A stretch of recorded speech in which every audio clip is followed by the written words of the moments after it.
नमस्कार दोस्तों, welcome back. I am Amit Sharma. आठवां वेतन आयोग, आपने बहुत सुना होगा सातवें वेतन आयोग के बारे में।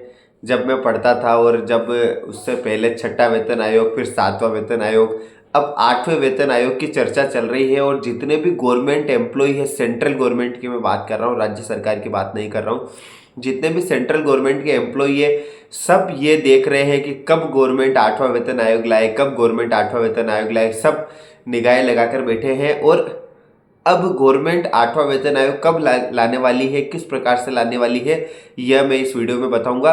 आठवां वेतन आयोग, वैसे वेतन आयोग होता क्या है, सब इस वीडियो में बताता हूं। देखो, आठवां वेतन आयोग पहले जब आया था, सातवां वेतन आयोग 2016 में आया था। ये मोदी सरकार जो है 2016 में ये लेकर के आई थी। अब आठवां वेतन आयोग, जब सातवां वेतन आयोग था तब पहले मिनिमम सैलरी 7,000 रुपये थी। 7,000, हाँ 7,000, 9,000 ऐसी थी मिनिमम सैलरी। उसको सातवां वेतन आयोग आने के बाद मिनिमम 18,000 रुपये सैलरी कर दी गई। इसका मतलब ये है कि आप ग्रुप डी के, आप किसी के भी मिनिमम से मिनिमम भी आप सेंट्रल गवर्नमेंट के एम्प्लॉय है तो आपकी 18,000 रुपये सैलरी होगी। अब जब आठवां वेतन आयोग आएगा तो इसमें ये एक्सपेक्टेशन की जा रही है कि मिनिमम सैलरी 25 से 26 हजार रुपये मिनिमम सैलरी कर दी जाएगी। फिर वो चाहे मिनिमम से मिनिमम कोई भी कर्मचारी हो। अब जब ये आठवां वेतन आयोग, अभी इसकी चर्चा चल रही है। देखो, गवर्नमेंट क्या है ना कि गवर्नमेंट विचार कर रही है कि क्या आठवां वेतन आयोग अब परफॉर्मेंस के आधार पे दिया जाए, जो सरकारी कर्मचारी होते हैं उनके परफॉर्मेंस के आधार पे दिया जाए। मैं ऐसी बात क्यों कर रहा हूँ, मैं ऐसा इसलिए कह रहा हूँ क्योंकि देखो, जो जो आजकल हर व्यक्ति चाहता है कि सरकारी नौकरी लगे। क्योंकि देखो, व्यक्तियों की सोच क्या है, माता पिता की सबसे पहले सोच क्या है, चाहे वो मेरे ही माता पिता हो, चाहे किसी के माता पिता हो, सबसे पहले कि अपने पुत्र पुत्रियों को बोलते हैं कि आप पढ़ो लिखो और आगे बढ़ो और सरकारी नौकरी की तैयारी करो। कितने ही लोग सरकारी नौकरियों की तैयारी कर रहे हैं। क्यों कर रहे हैं? उनका ये इंटेंशन रहता है कि एक बार सरकारी नौकरी लग गई फिर तो आनंद ही आनंद है, फिर तो बस हमारी नौकरी सिक्योर है।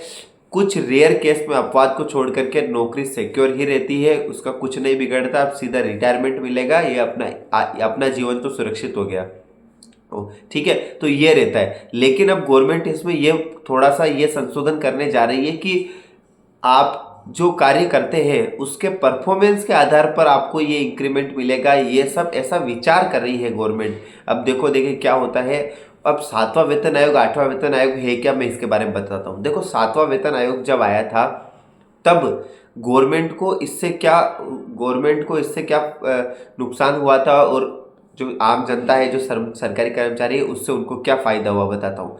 तो गवर्नमेंट को 1 लाख करोड़ का स्पेंड, उस समय जब सातवां वेतन आयोग आया था तब उसका, गवर्नमेंट का 1 लाख करोड़ का स्पेंड बढ़ गया था। ठीक है, अब जब आठवां वेतन आयोग आएगा तो आप सोचो कि कितना बढ़ जाएगा। जब सातवां वेतन आयोग आया था आज के 10 साल पहले, यानी 2016 में, तब ये बढ़ गया था। अब 2016 में 2000 जब 25 अब लगने वाला है, तब अब अगर मान लो आता है, अगर अभी आ जाता है थोड़े दिनों में, तो आप मान करके चलिए ये जनवरी 2026 से लागू हो जाएगा। ठीक है, तो अब जो बढ़ के आएगा वो, उसमें कितना स्पेंड होगा गवर्नमेंट का, पहली चीज तो ये, इससे फिजिकल डेफिशिएट पे भी बहुत फर्क पड़ता है। लेकिन सरकारी कर्मचारियों को पैसा मिलेगा ज्यादा, तो इससे क्या होगा, इससे इकोनॉमी में क्या इफेक्ट पड़ेगा, इससे इकोनॉमी में ये इफेक्ट पड़ेगा कि मान लीजिए कि अभी आपको, आप किसी भी, आप उदाहरण के लिए ग्रुप डी के कर्मचारी, आपको 18,000 रुपये अभी सैलरी मिलती है। अगर आपका आठवां वेतन आयोग लग जाता है, आपकी सैलरी बढ़ के 26-27 हजार, तो स्वाभाविक बात है आपके 27,000 रुपये अगर आपकी सैलरी हो गई तो आपका लाइफ स्टाइल बढ़ेगा। आपके बच्चों को आप और अच्छी स्कूल के अंदर डालोगे, आप अपना बढ़िया थोड़ा शानदार मकान बनाओगे, आप घूमने के लिए कहीं बाहर जाओगे, तो आप कुल मिला के मार्केट के अंदर पैसा खर्च करोगे। मार्केट में जब आप पैसा स्पेंड करोगे तो मार्केट चलेगा तो देश की जीडीपी बढ़ेगी। ठीक है, आपकी लाइफ स्टाइल बढ़ेगी, तो ये हमारी इकोनॉमी में एक बेनिफिट होगा। ठीक है, तो ये सातवां वेतन आयोग और आठवां वेतन आयोग में मैंने आपको ये बता दिया। अब आठवां वेतन आयोग जब लग रहा है तो इसमें कुछ लोग इसके अगेंस्ट बात कर रहे हैं, कुछ लोग इसके पक्ष में बात कर रहे हैं। जो लोग पक्ष में बात कर रहे हैं वो ऐसे बोल रहे हैं कि देखो, जो गवर्नमेंट जिसकी कर्मचारी की नौकरी लग गई है उसको परफॉर्मेंस के आधार पर उसका इंक्रीमेंट दिया जाए। परफॉर्मेंस के आधार पर कैसे कि जो अच्छा परफॉर्म कर रहा है उसको उस हिसाब से इंक्रीमेंट दिया जाए, क्योंकि गवर्नमेंट लोगों की क्या है, एक बार गवर्नमेंट नौकरी लग गई तो वो थोड़े इनएफिशिएंट होते हैं। मतलब जितने समय में उनको काम, जैसे कोई काम अगर एक दिन में करना चाहिए वो उसको 4 दिन में निपटाते हैं गवर्नमेंट एम्प्लॉय। ठीक है, तो ये एक थोड़ा सा, ये एक ऐसी धारणा है, ऐसा गवर्नमेंट का कहना है, गवर्नमेंट का भी नहीं कहना है लेकिन ये एक ऐसी धारणा है, ये थोड़ा सा गवर्नमेंट को ऐसा आभास होता है। ठीक है, दूसरा ये दिक्कत ये रहती है कि गवर्नमेंट के जो एम्प्लॉय रहते हैं उनकी क्रेडिबिलिटी, अकाउंटेबिलिटी, उनकी जो जिम्मेदारी होती है वो एक दूसरे पे थोपते रहते हैं कि हाँ उसने, उसकी वजह से ऐसा हो गया, फिर उसने कहा उसकी वजह से ऐसा हो गया। अपने ऊपर कोई क्रेडिबिलिटी, जिम्मेदारी लेने के लिए तैयार नहीं होता है। ठीक है, थोड़ा सा ये एक थोड़ी दिक्कत रहती है। हालांकि इसमें भी अधिकारी होते हैं, सबका अपनी अपनी जिम्मेदारी होती है, लेकिन फिर भी कहीं ना कहीं थोड़ी सी उसमें दिक्कत देखी गई है। दूसरा ये है कि ये क्या बोलते हैं इसमें, ये तीसरा, दूसरा ये एफिशिएंसी मैंने बता दिया आपको, थोड़ी अकाउंटेबिलिटी मैंने बता दिया। इसका ये है कि एक थोड़ा सा ये भी इनका है कि जो डीए जो इनको मिलता है वो इनका इनका ये रहता है कि हमको जितनी महंगाई बढ़ रही है उसके आधार पे हमको डीए मिलना चाहिए। ऐसा नहीं है कि 3% डीए बढ़ा, 2.5% डीए बढ़ा और महंगाई 6% बढ़ गई, 7% बढ़ गई, तो फिर क्या मतलब है। तो ये एक थोड़ा इनका ये इशू रहता है।